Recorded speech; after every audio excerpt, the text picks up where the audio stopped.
Donc bonjour mes frères et sœurs, et nous sommes ce matin au chapitre 20, nous allons le terminer, et ça va être le dernier pour cette semaine. On va faire juste 4 vidéos cette semaine.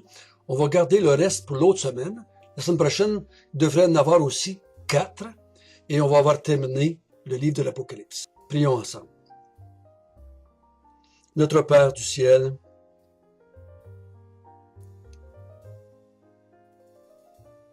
ce matin, nous allons voir qu'il y a un trône dans le ciel. Et le trône est toujours le symbole de la puissance, de l'autorité.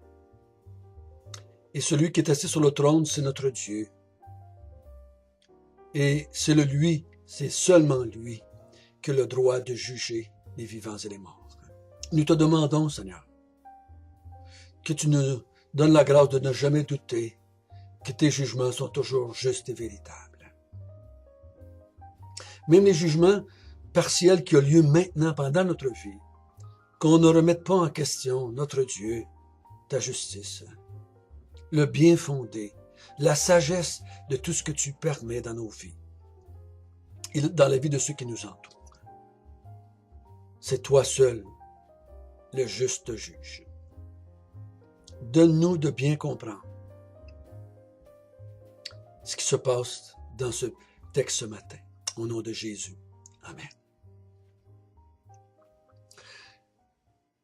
Nous allons prendre le temps, tout de suite, de lire chapitre 20, verset 11. Puis je vis un grand trône blanc et celui qui était assis dessus. La terre et le ciel s'enfuirent devant sa face. Il ne fut plus trouvé de place pour eux. Et je vis les morts, les grands, les petits, qui se tenaient devant le trône. Des livres furent ouverts, et un autre livre fut ouvert, celui qui est le livre de la vie. Et les morts furent jugés selon leurs œuvres, d'après ce qui était écrit dans ces livres. La mer rendit les morts qui étaient en elle, et la mort, le séjour des morts, rendirent les morts qui étaient en eux. Et chacun fut jugé selon ses œuvres. Puis la mort et le séjour des morts furent jetés dans les temps de feu. C'est la seconde mort, les temps de feu. Quiconque ne fut pas trouvé, écrit dans le livre de vie, fut jeté dans les temps de feu.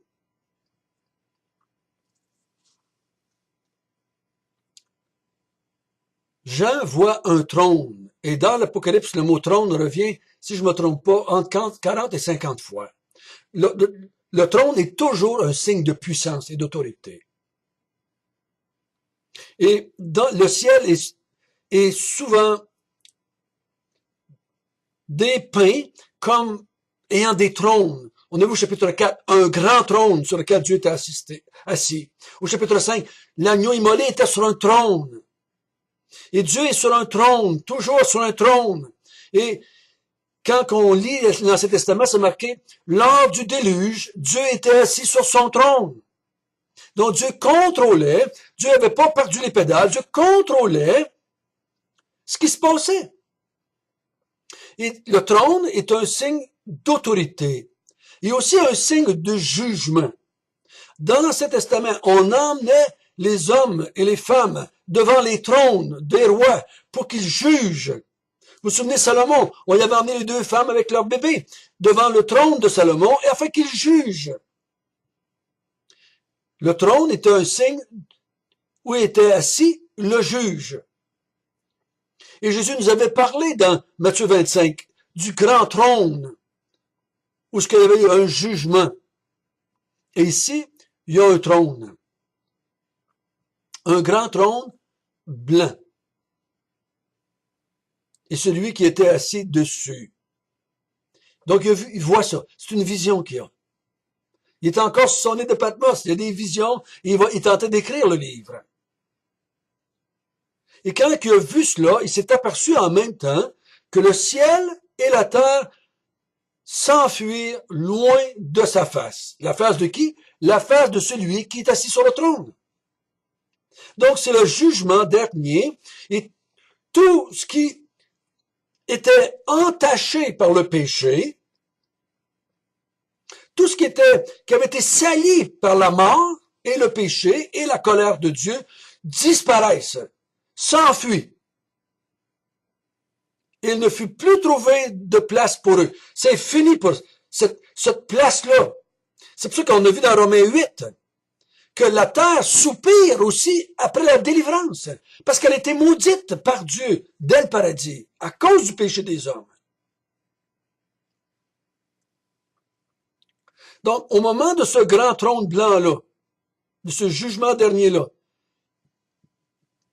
le ciel et la terre, quand on parle du ciel, on ne parle pas de la résidence de Dieu, si je peux dire ça, on parle de l'univers, des astres, des étoiles, des soleils, de ces milliards de galaxies. Tout ça disparaît aussi vite que ça avait apparu. Slang. Hein? Avant, Dieu a fait cela, slang, puis il fait slang, puis ça disparaît. Tout un pouvoir. Tout un pouvoir. Moi, je claque des doigts, il n'y a personne qui bouge. Mais lui, quand il décide que c'est fini, c'est fini. Et là, il dit, après avoir vu ce grand trône-là, et la terre disparaître, et les cieux disparaître, donc, il y a juste, on pourrait dire, un grand vide, si je peux appeler ça comme ça, parce qu'il n'y a plus rien. Et là, il y a un grand trône au milieu de la place, et il voit les morts.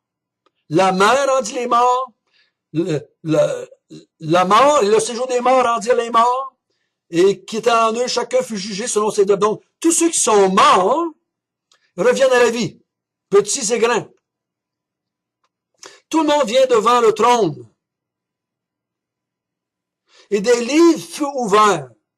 Il y a un autre livre fut ouvert, au moins trois, hein? Des livres et un livre. Et un des livres, c'est celui qui est le livre de la vie. Et les morts furent jugés selon leurs œuvres, d'après ce qui était écrit dans les livres. La mer rendit les morts qui étaient avec elle, et la mort, les séjours des morts rendirent les morts qui étaient en eux, et chacun fut jugé selon ses œuvres. Donc, il y a un grand jugement qui arrive, et on se sert de livres. Le mot livre revient partout dans l'Apocalypse. Je pense 25 fois à peu près qu'on voit le mot livre, ou livre au pluriel. Petit livre, grand livre, livre rempli avec 7 sceaux, toutes sortes de livres. Mais ici, il y a des livres qui contiennent la vie des hommes et des femmes. Il y en a que leurs noms sont écrits dans le livre de la vie, puis il y en a d'autres, on parle de livres dans lesquels leurs œuvres sont là. Et les gens vont être jugés selon leurs œuvres. Et nous, les chrétiens, on a de la misère un peu avec ça. On a crainte de ça un petit peu. Parce qu'on dit qu'on n'est pas sauvé par les œuvres. On est sauvé par la foi. Mais la foi, sans les œuvres, est morte. Si tu montres des œuvres chrétiennes, des œuvres de la foi, c'est parce que tu as la foi. Si tu me dis que tu as la foi, tu vas avoir les œuvres de la foi. Et attention ici de ne pas mélanger le mot œuvre avec les œuvres religieuses.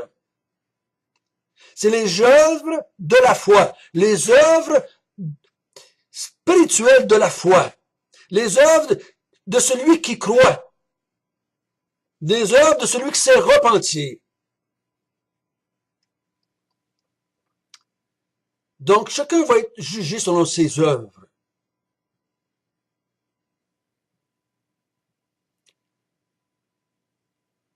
Puis la mort et le séjour des morts furent jetés dans le temps de feu. C'est la seconde mort, les temps de feu. Donc, on prend ces places-là où ce que ces gens-là étaient et on les jette dans le feu. Quiconque ne fut pas trouvé écrit dans le livre de vie fut jeté dans le feu. Donc, le livre de vie qui contient le nom de ceux qui sont écrits dedans, qui ont pris le sceau de Dieu, qui sont marqués de Dieu, qui n'ont pas pris la marque de la bête. Et eux autres sont avec Dieu. Avec Dieu. Sont mis sur un côté du trône, si je prends l'image de Matthieu 25. Et les autres, leur nom n'est pas écrit là, et que les autres livres parlent de leurs œuvres, eux autres sont pris et sont jetés, aux autres aussi, dans le feu. Toutes les personnes qui n'ont pas leur nom dans le livre de vie et que les œuvres manifestent que leur nom n'est pas là, vont être jetées dans le feu éternel, qui est la seconde mort.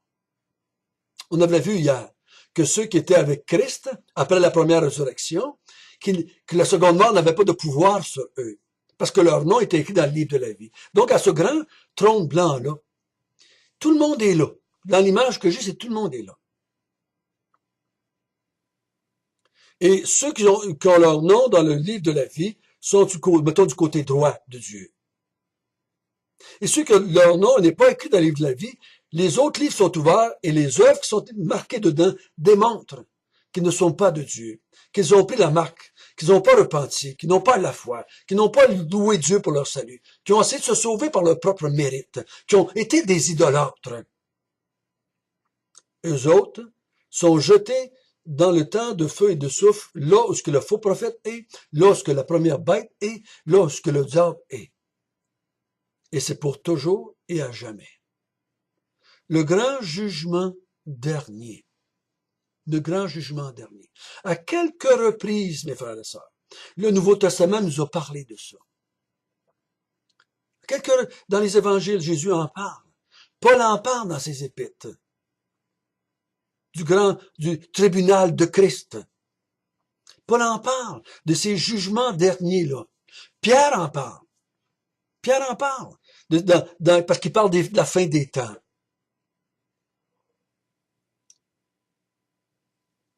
Et ce texte qu'on vient de lire nous décrit qu'est-ce qui va se passer. Donc, dans ce chapitre 20, tout le monde ressuscite. Croyants et non-croyants. Tout le monde revient à la vie pour être jugé. Pour être jugé et condamné. Ou sauvé. Ou dans la présence de Dieu. Et n'ayons pas peur de dire qu'on va être sauvé selon nos œuvres ou on va être donné selon nos œuvres. Mais il faut faire attention, qu'est-ce qu'on veut dire par le mot œuvre? Surtout nous qui avons été élevés dans l'Église catholique, les bonnes œuvres, c'était de faire du bien, d'aider les malades, d'aller voir les gens dans les prisons, d'avoir été... Et puis, ce qui peut nous tromper un petit peu, c'est dans Matthieu 25. Il dit que s'ils sont sauvés dans Matthieu 25, ils sont sauvés à cause qu'ils ont aimé les enfants de Dieu, qu'ils les ont visités en prison, qu'ils les ont vêtus quand ils étaient nus, qu'ils ont nourris quand ils avaient faim. Et que dans Matthieu 25, ceux qui sont du côté gauche, les autres, ils n'ont pas aimé les enfants de Dieu, ils n'ont pas visité les enfants de Dieu, ils ont fait souffrir les enfants de Dieu, ils n'ont pas habillé les enfants de Dieu. Donc, c'est les œuvres. Les œuvres dont je parle vont manifester ma foi. Parce que les œuvres que je fais manifestent ma foi. Moi qui est un croyant, je vais vouloir aider les croyants. Ceux qui ne sont pas des croyants veulent pas aider les croyants. Ils veulent les faire mourir. Toute l'Apocalypse nous a dit ça, qui ont attaqué les croyants. Les œuvres manifestent notre foi. Manifestent notre foi. Donc, ce n'est pas l'œuvre, mais la raison de l'œuvre. C'est la gloire de Dieu. Parce qu'il y en a qui vont faire les mêmes œuvres, des fois, que nous autres on appelle, mais c'est pour se sauver eux-mêmes, au lieu de rendre gloire à Dieu. Ils vont aider des gens parce qu'ils sont des enfants de Dieu. Mais ils vont aider les gens parce qu'ils veulent devenir des enfants de Dieu. Ils essayent de gagner le mérite d'être un enfant de Dieu. Et ça, c'est un blasphème, c'est un mensonge. Donc, la question qu'on se pose ce matin, dans quel livre mon nom est-il marqué? Dans quel livre? Dans le livre de la vie? Ou dans d'autres livres? Qu'est-ce que mes œuvres démontrent ici-bas? Qu'est-ce que mes œuvres démontrent? Quand les gens m'écoutent parler, quand les gens me regardent vivre, qu'est-ce qu'ils voient? Qu'est-ce qu'ils entendent? Est-ce que ma vie démontre que je suis un croyant?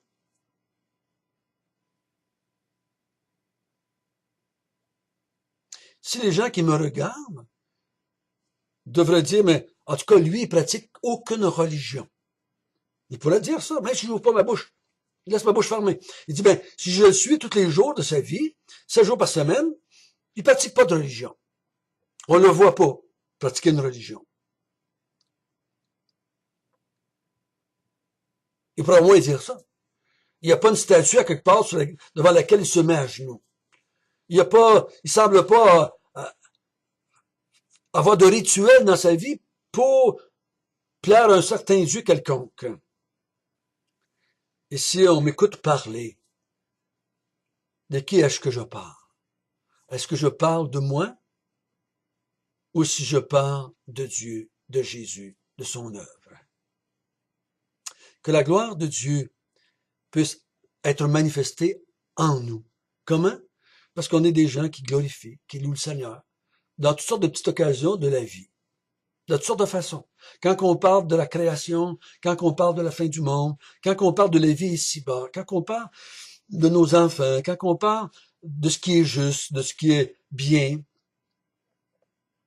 on parle de Dieu, on cite Dieu, on dit Dieu a dit. Notre Père du ciel, merci que nos noms sont dans les livres de la vie. Merci que, à cause que notre nom est dans les livres de la vie, la seconde mort n'a aucun pouvoir sur nous. Nous ne serons pas jetés dans le feu et le souffle, dans l'enfer. Mais nous habiterons avec toi pour l'éternité, dans les nouveaux cieux, nouvelles terres que nous allons voir la semaine prochaine. Seigneur, merci que c'est toi qui as l'autorité et c'est toi qui juges. Je ne me juge pas moi-même, comme dit Paul. C'est Dieu qui me juge. Que je me déclare, moi, bon ou mauvais, ça n'a pas d'importance. C'est qu'est-ce que Dieu pense de moi? Qu'est-ce que mes œuvres révèlent? En qui est ma foi? Me suis-je repenti? Merci Seigneur, que ce texte, encore une fois, nous aide à persévérer et à t'adorer. Au nom de Jésus. Amen.